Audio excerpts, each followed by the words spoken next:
Hello and welcome to Unfold. You're watching Pakistan TV and I am Jawad Tehami. This is a show that has been designed exactly to bring in the facts which are based on truth. And this particular show is basically designed to bring in all those narratives, particularly when we try to talk about those narratives which are based on disinformation, which have got that malintention. And there are certain entities in the world which use disinformation as a tool to malign certain sovereign and independent countries. And that is exactly what we've been seeing over the last couple of years when we talk about the situation in Afghanistan. Afghanistan happens to be a country that has been ravaged by not only 2, but in fact 4 decades of war.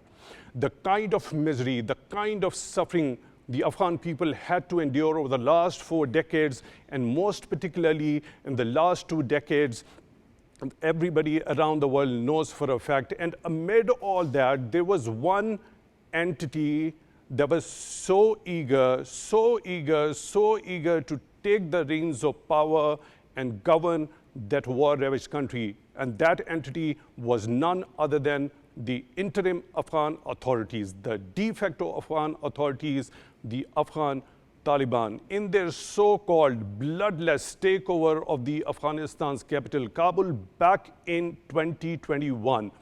Now, fast forward 4 years down the time lane, they claim that the security situation in Afghanistan is improved, their economy is growing. In the recently held Moscow format talks, they claimed these 2 important things. But at the same time, the facts are very different. The ground reality is totally in contradiction to the very lofty claims of the Afghan Taliban. The reality is that they came into power in Afghanistan through an accord, which is known as the Doha Peace Accord, which was, of course, struck between the Afghan Taliban and also the United States of America. At that particular point in time, we saw Pakistan played a pivotal role in the Afghan peace and reconciliation efforts. Pakistan has always desired for a peaceful, stable Afghanistan, of course, a united Afghanistan as well. As per that Doha Accord, the Afghan Taliban had 3 core responsibilities. The first and the foremost responsibility was not to allow the Afghan soil to be used against any other country for the terrorist purposes. The second was to bring in all the stakeholders on the same plane and form an all-inclusive government. And also the third important responsibility of the Afghan Taliban was to uphold human rights. Were the Afghan Taliban able to fulfill all 3 international obligations? The answer, apparently, from the very ground reality seems to be a big no. And why is that? Because we have seen Pakistan, which played a very pivotal role, as I already mentioned, in the Afghan peace and reconciliation efforts, witnessed a resurgence of terrorism. And it was because of what? It was because of those terrorist outfits, the militant outfits which were taking safe haven in the Afghanistan soil, and they were perpetrating this heinous act of terrorism against Pakistan. And also at the same time, the de facto authorities in Afghanistan were very much aware of their whereabouts, their activities. Hence, their 2 leaders came up with one with a pronouncement, a public pronouncement, the other came with a decree.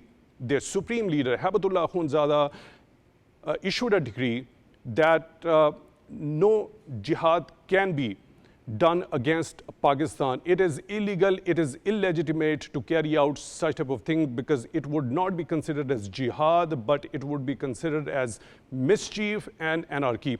Later on, most recently, a couple of months before, we saw their commander, Saidullah Said, also making a public pronouncement that it is illegitimate to wage any sort of war against Pakistan's armed forces. But did these pronouncements or the decrees have any effect on any of the terror groups which was operating from the Afghanistan soil? Again, the answer is a big no. because on the night of 11th and 12th of October 2025, we saw that not only the Afghan Taliban, but also Fitna al-Khawarij, the banned outlawed Tehrik-e-Taliban Pakistan, also the Fitna al-Hindustan, in collaboration, waged attacks against Pakistan along the Pakistan-Afghanistan border area, which was befittingly responded to by Pakistan's armed forces in the right to self-defense. Now, a number of activities after that one has taken place. We have seen a continuous denial on the part of the Afghan authorities that there was no presence of banned TTP in Afghanistan. On the other hand, they have had the claims that they have carried out decisive action against IS Khorasan. That is another important aspect which we'll try to delve deeper into. If the Afghan Taliban can take a decisive and a concrete action against ISKP, why they have been unable to take that decisive action against banned TTP, Fitna al-Khawarij and Fitna al-Hindustan. Not only this, India, during that peace and reconciliation efforts, when the Doha Peace Accord was struck, happened to be a peace spoiler. And now it is using Afghanistan's soil against Pakistan through its proxies as well. And that is exactly what Pakistani authorities over the number of months have been telling the international community, that this particular sensitive issue needs their attention. Pakistan has serious and deep concerns with irrefutable evidence of Indian involvement in this particular proxy war against the state of Pakistan. What has the international community done? We'll be talking about that also. But here is an important thing. The recent escalation of tensions between Pakistan and the de facto authorities in Afghanistan, there has been a statement by the President of the United States of America, Mr. Donald Trump. We'll also be talking about that, the responsibilities of Afghan Taliban, what are the options for the state of Pakistan in order to deal with this particular resurgence of terrorism, what happens to be the responsibility of the Afghan Taliban as per their international commitments. Pakistan also did a lot for the Afghan people. Most recently, it also upgraded the diplomatic ties with Afghanistan. But any positive move by Pakistan, was it reciprocated by the Afghan Taliban? The answer is a big no. We'll try to delve deeper into all these aspects of this particular pressing issue in this particular region and the responsibility of the international community, but right after a short break, and we'll be joined by an esteemed panel of guests to talk about all this. For that, stay tuned.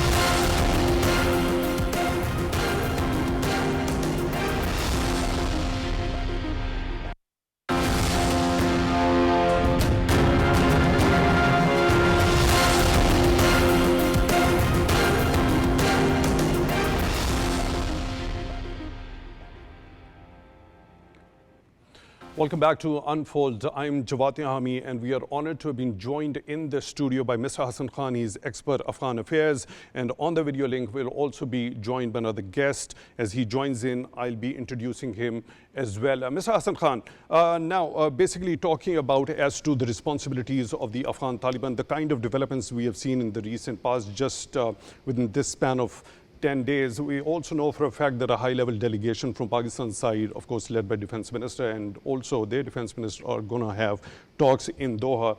This mediation, of course, led by Qatar. We'll be talking about that, but basically talking about as to what has happened over the last 4 years, the resurgence of terrorism.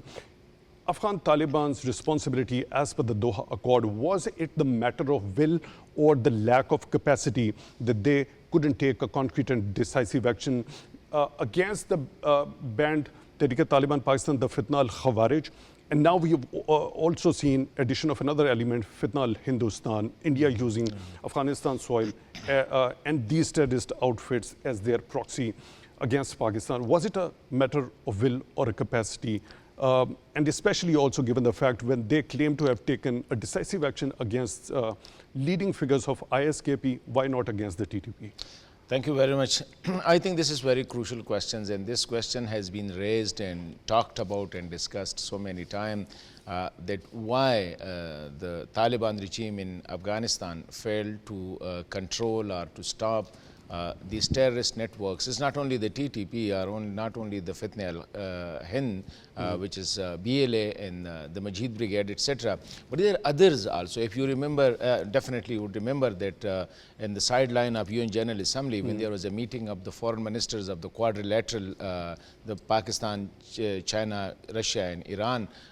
So in that meeting, in the final what you call it communique of the meeting, it was reiterated that the Afghan soil is being used by terrorist syndicates, and they name it: the TTP, the BLA, Majid Brigade, Jaish al-Adl, ETIM, IMU, etc., ISK, Al Qaeda. It means it's not only the TTP which they are harboring inside Afghanistan are giving a permissive environment. It is not only that they are actively supporting it; they are giving an environment where they can thrive and where they can survive, where they can train, where they can recruit, where they can have their families, etc. So again, in the Moscow format, in the final Elamia, it was mentioned again the SRs of all the quadrilateral. Again, they reiterated it. Even in the Moscow format final communique, it was also when Muttaqi himself was there.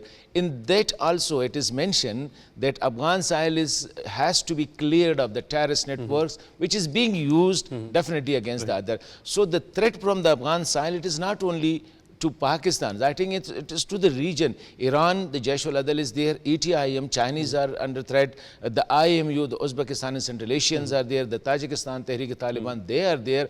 Al Qaeda is a world terror syndicate, etc. So unfortunately, however, to some extent, I think to a certain extent, we can say that the ETIM, though the Chinese have a lot of apprehensions, that ETIM has grown, I think, very phenomenally in the recent years. The same is for Jaish al-Adl and Al Qaeda, etc. But for the TTP, I think that seems to have something harboring against Pakistan, especially the Afghan Taliban. You look, the TTP is very close to their hearts, whether it is the Kandahari Taliban, whether it is the Haqqani's Taliban. So it is not only the matter of capacity that they are not acting against these terror outfits. I think it is the will also. Recently, I have interviewed Professor Ibrahim, who was in Kabul. He just arrived a week or two back from there. And he said that he met with the leadership of Amarat Islami, including Muttaqi, including the Prime Minister, including the Interior Minister.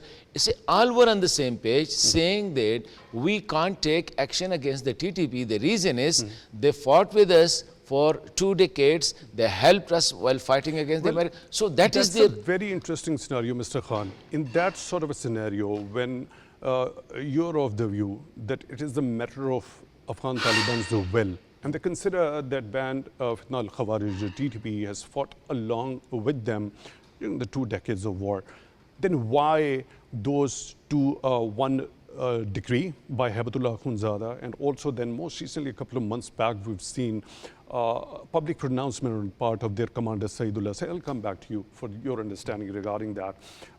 We are also honored to be joined through the video link by Brigadier retired Ghazanfar Ali Shah. He's a defense analyst. Brigadier Shah, thank you very much for your time, for being with us on the show tonight. Really appreciate that. On one side, we have seen the Afghan Taliban over the last 4 years have made lofty claims that they've actually eliminated the leading figures of the Islamic State, Khorasan. Of course, if they claim to have eliminated those key figures and they've been waging that particular war against ISKP, as per your understanding, why not the similar sort of action when it comes to ban Tehrik-e-Taliban Pakistan, the Fitna al-Khawarij, which happens to be the primary concern and a clear red line for Pakistan since we have seen resurgence of terrorism here in Pakistan? Thank you very much. Your question I'll define and I will elaborate from my side in 2 contexts. One is the taking action as you pointed out against the ISKP. I don't think so. There has been no notable report There's not been any insight. There's not been any mention. There has not been any report from the independent media that they have taken any action against Al Qaeda or against ISKP. It's not there. If they are claiming it, basically they are telling a lie. Recent report which has come about of the United Nations Monitoring and Analytical Team report, it very clearly says it's a 36-page report. You read whole of the report and you will come to know that they have defined that they are providing sanctuary, they're providing a strength, and they are making all efforts to establish Al Qaeda and IS into their own territory, and they are providing them the logistic support also.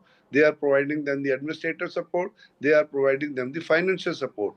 So, which leader of the ISKP they have eliminated? Has there been mention of any prominent name? There has been none. So what are they trying to do is they're trying to play double game with Pakistan. Moreover, as far as their contacts that TTP and all those elements have fought with them, alongside them, that's also, I think, not true, because TTP basically was fighting inside Pakistan, if you remember, when the American forces were there, and American forces had placed about 43 pursuit teams all along the borderline, which is Duran Line and up above into the deeper areas. And the basic aim of those pursuit teams was to stop infiltration from Pakistan.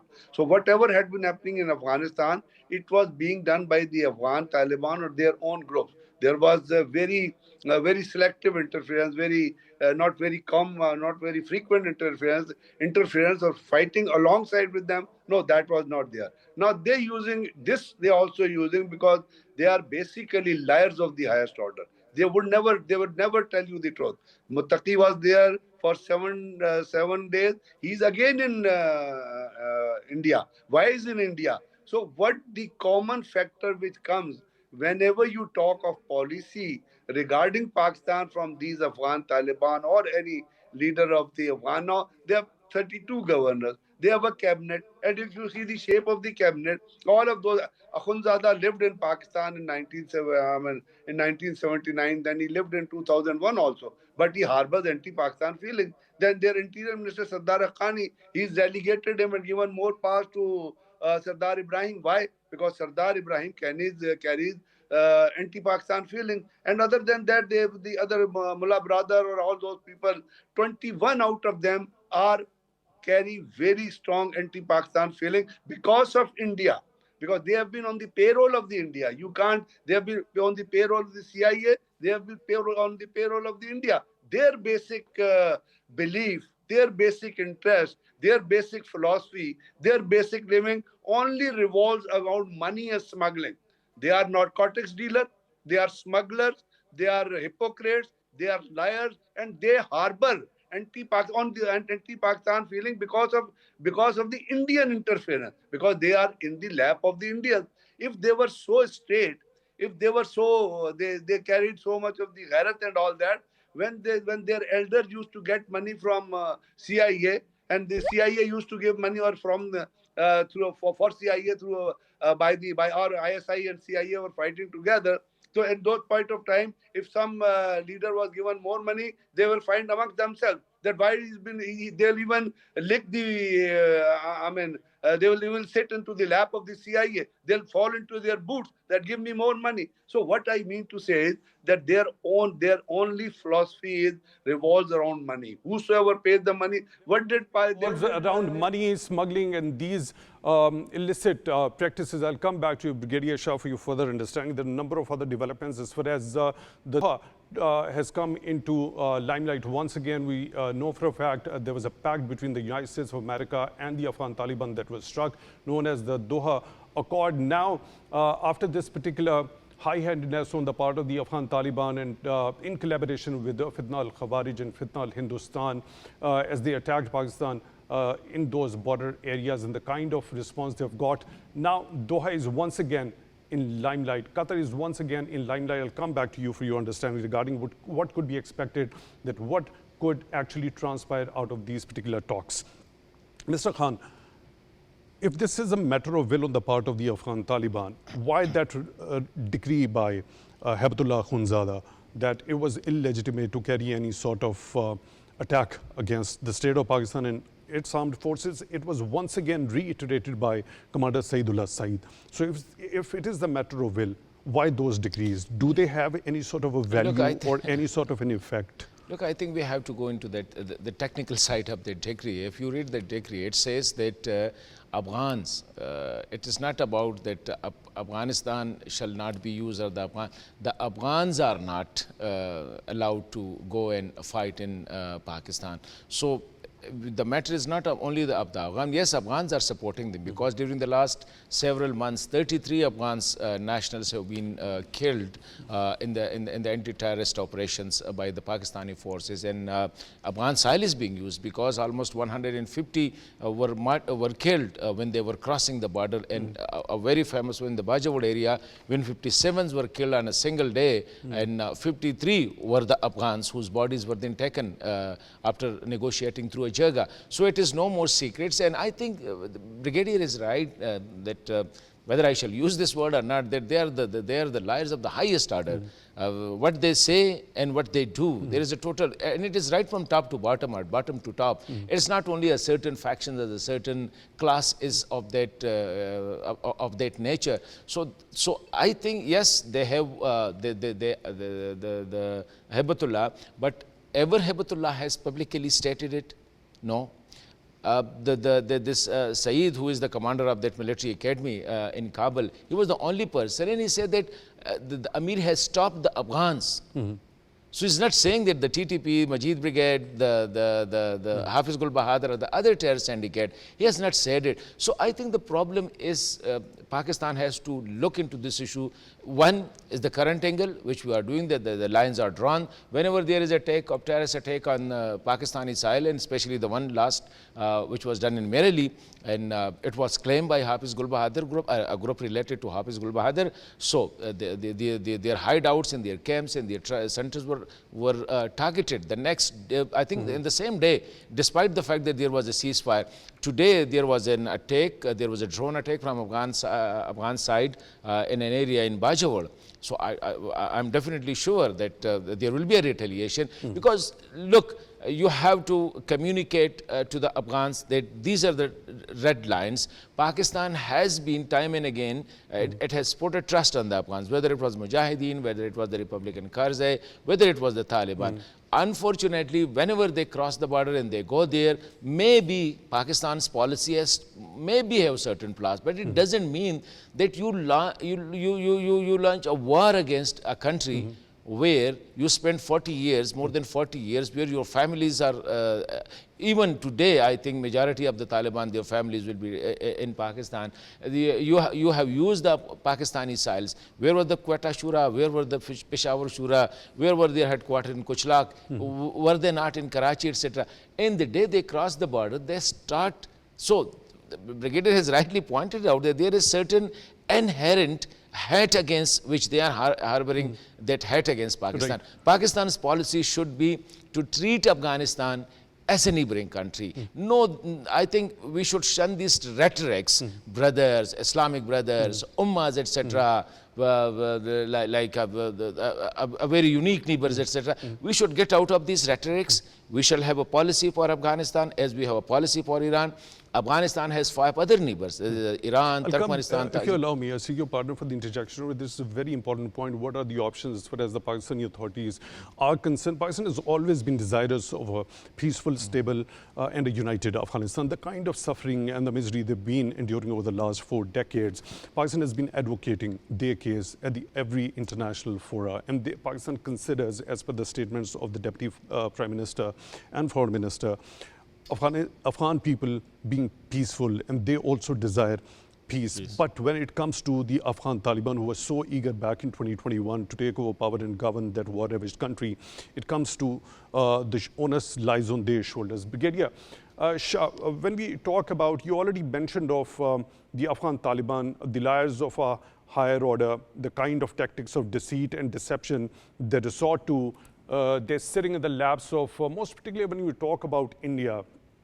How do you look at this particular timing when their foreign minister visited India, the kind of statements we have seen coming out after the bilateral meeting, S.J. Shankar as well as Amir Khan Muttaqi. Of course, they've been responded to well by the Foreign Office of Pakistan. But going back in history, back in 2021, Indians were not clearly very happy with the Afghan Kabul's takeover by the Afghan Taliban. How do you think this happened, that from that unease and unhappiness on the part of India, they are sitting with the Afghan Taliban this time around, and they are trying to use them as a leverage against Pakistan? Actually, there's no, it's not based on theory. We have to see practical realities. And today, those practical realities, the ground realities, the shining things are there to see. At times, you talk something which is in the book. Whatever we're talking today is not in the book. It is writing on the wall. And you can very well, anyone can very well read it.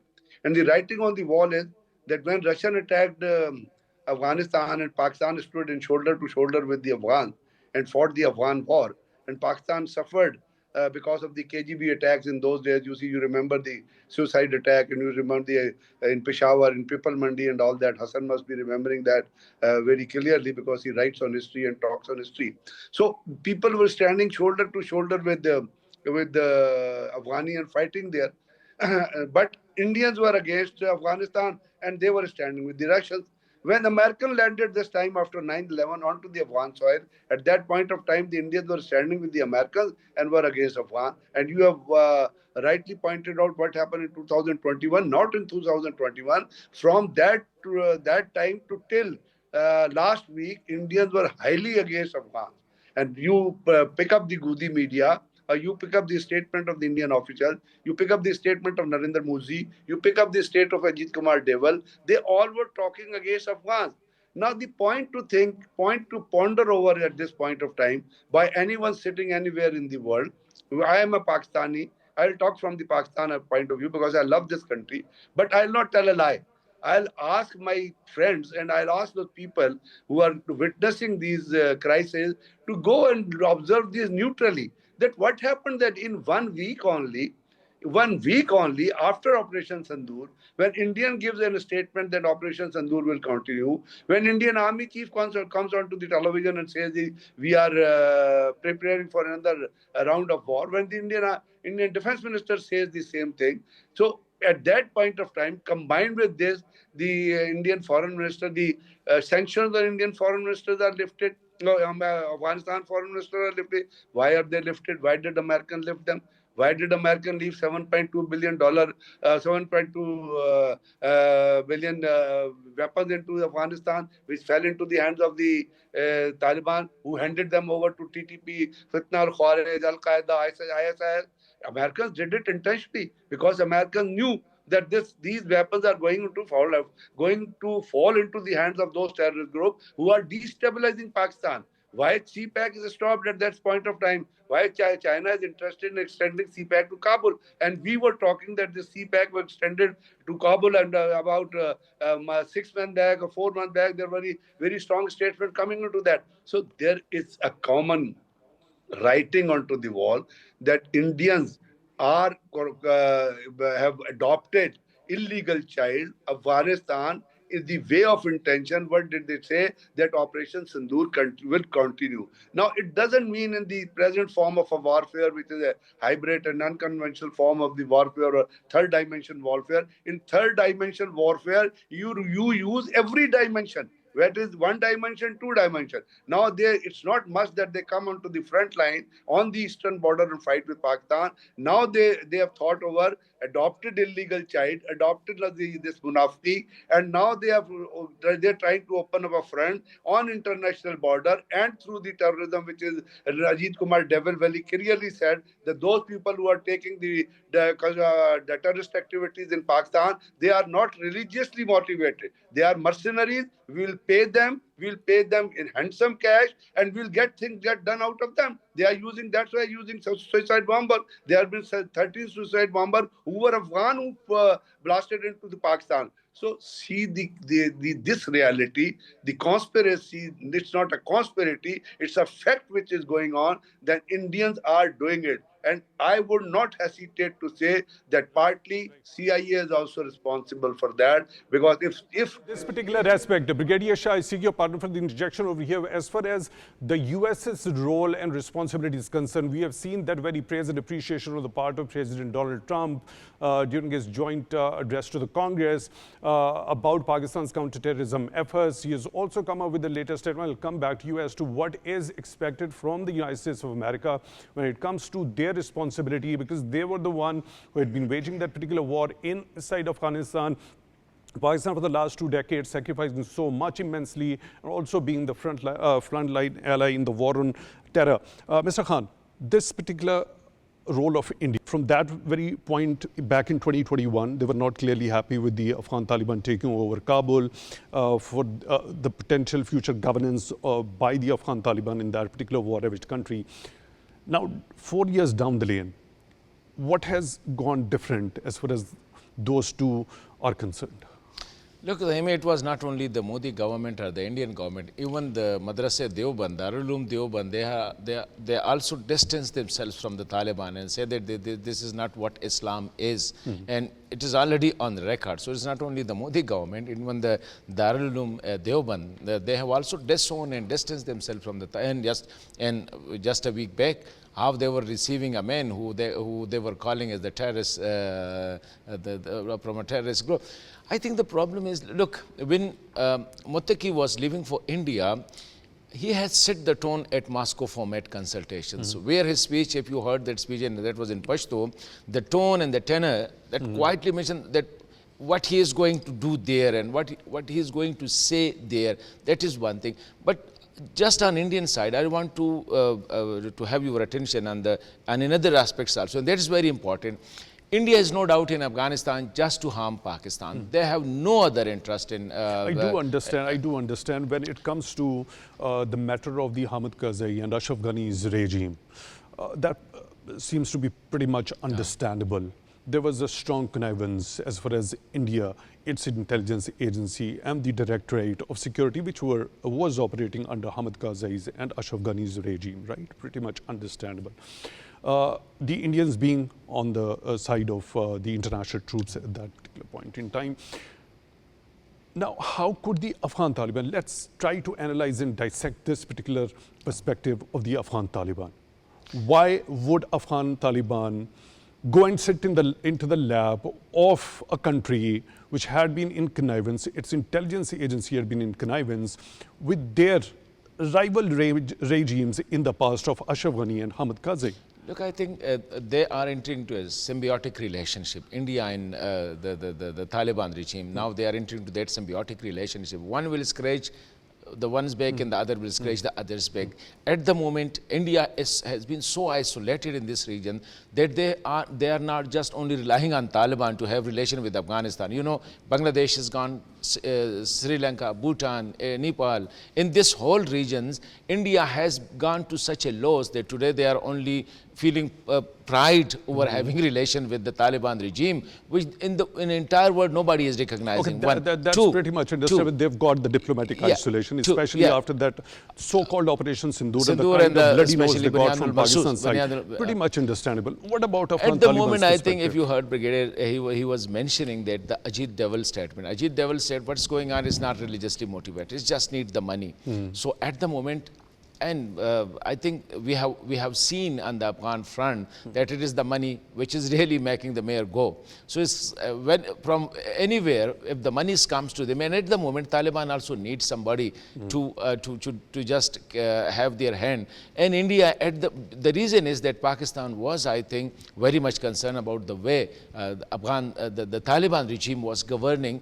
At the moment, they have no, I think, what we call it, even the Afghan people are against them.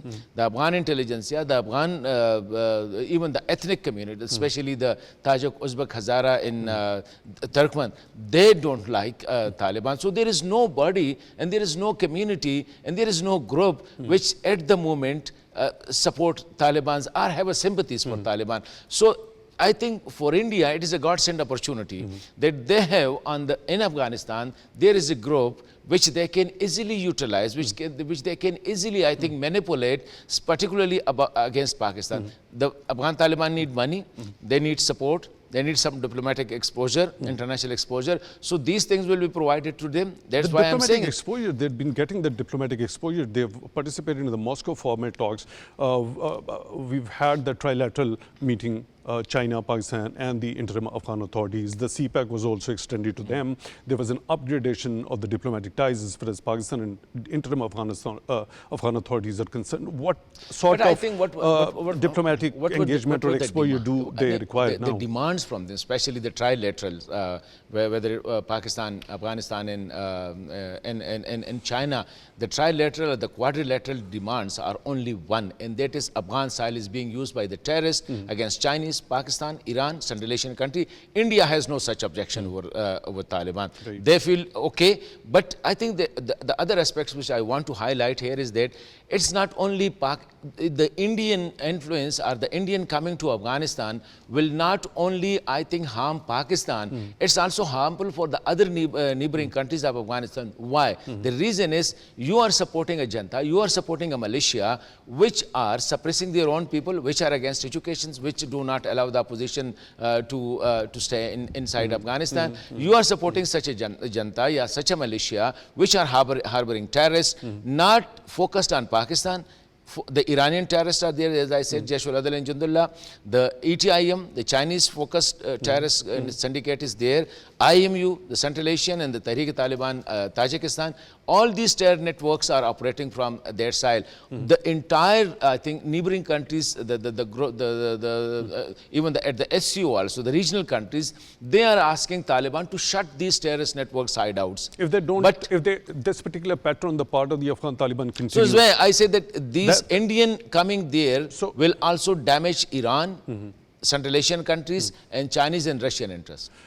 If this particular pattern, this particular saga of deceit and deception and lies continues on the part of the Afghan Taliban, and now they're joining hands with a state that has already been established as an exporter of state sponsorship of terrorism, not only against Pakistan, not only against other countries in the region, but also in the Western soils. Yeah. What are going to be the possible future courses of action? We've seen Pakistan now responding in the same coin to that particular aggression that has been carried out by the Afghan Taliban in acquiescence with that Fitna al-Khawarij and Fitna al-Hindustan. I'll come back to you for your understanding regarding that. I think we've lost the connection with Mr. Brigadier Shah, so we'll try to reconnect with him. So this particular aspect of the US's role and responsibility. Now, again, going back into the history, Doha is now once again in the limelight. Doha Accord struck between the United States of America under President Trump 1.0, right? Now, it is the time that we're witnessing, it is Trump 2.0. We've also seen he demanded, during one of our previous programs, we had discussed that how he has demanded Bagram Air Base back from the Afghan Taliban. Now, as far as this particular aggression on the part of the Afghan Taliban is concerned and the kind of response Pakistan has come up with, President Donald Trump has also come up with a statement. Let me quote, I do understand that Pakistan, there is an attack between, there is escalation of tension between the two. So he has also offered his good offices to solve this particular problem, saying that he enjoys resolving conflicts because he wants to stop people from being killed. He has also claimed that he has already saved millions of lives. What is the responsibility of the US at this particular point in time? Do they need Bagram Air Base for their own interests in the region only? Or when it comes to Pakistan's appreciation in counterterrorism domain, what we should be expecting from them, and also in terms of the retrieval of the NATO caliber weapons of $7 billion worth, they've been left after the international troops withdrawal here? I think this is very crucial. The US has a very crucial role, definitely. You know that Afghanistan has, the Taliban are getting almost 40 to 48 million dollars a week, and so far I think more than $2 billion have been pumped into the for the survival of the Taliban regime. US has interest in this region, and if we say that they have gone from this region and they have locked the door, no, that's not the case.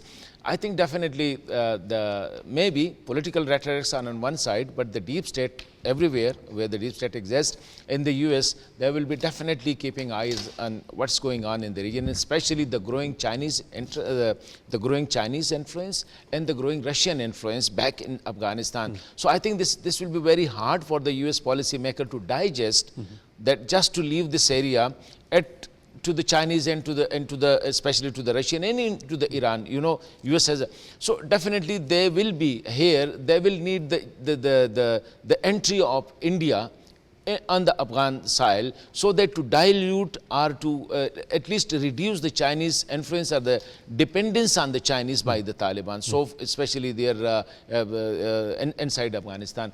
So I think definitely they will love to be in Bagram and come to Bagram, but you know, the quadrilateral, the SU Afghan group, they all have opposed this, the coming back up. Is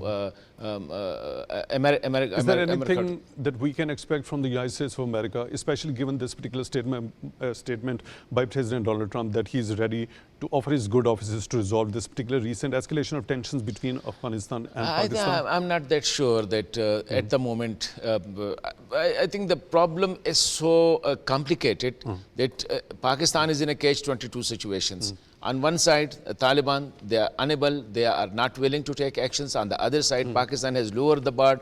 Pakistan has said that whenever there is an attack on Pakistan by the terrorist network, claiming and who are taking the responsibility, we will head their hideouts wherever they were. Damn care for. What do you expect from the Doha talks that are going to happen between Pakistan and Afghanistan now? I'm not that optimistic about it.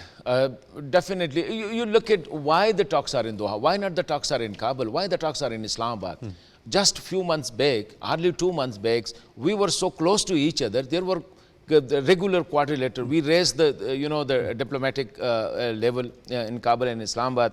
There were 3 consecutive trilaterals in Beijing, in Kabul, in Islamabad, etc. So there were bilateral things were going on. We were signing free trade agreements. We were talking of the facilitating in the transit. We were offering the Gwadar port specifically to have a direct route to Afghanistan. So what happened in this month or two, that we have gone so much away from each other that we are not talking, we are not able to talk to each other in our own capital. So if you don't have much of the expectations from these particular talks, no, so do we understand because the positions will have to tread the same path in order to give that befitting response to that particular aggression which is happening from the Afghanistan's soil.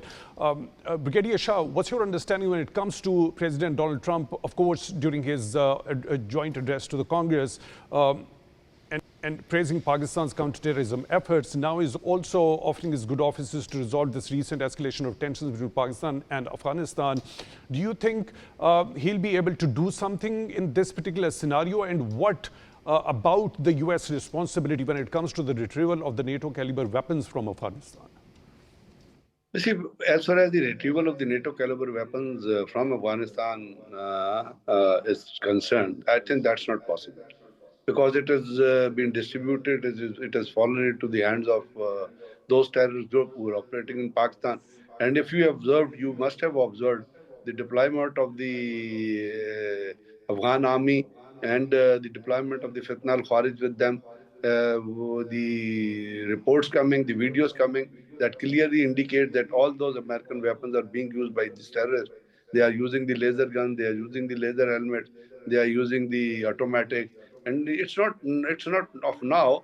The attack which took place about 2 or 3 years back in Panjgur, at that point of time, it was indicated that all the American weapons which Americans left are being used by these terrorist groups. So that I don't think that would be possible.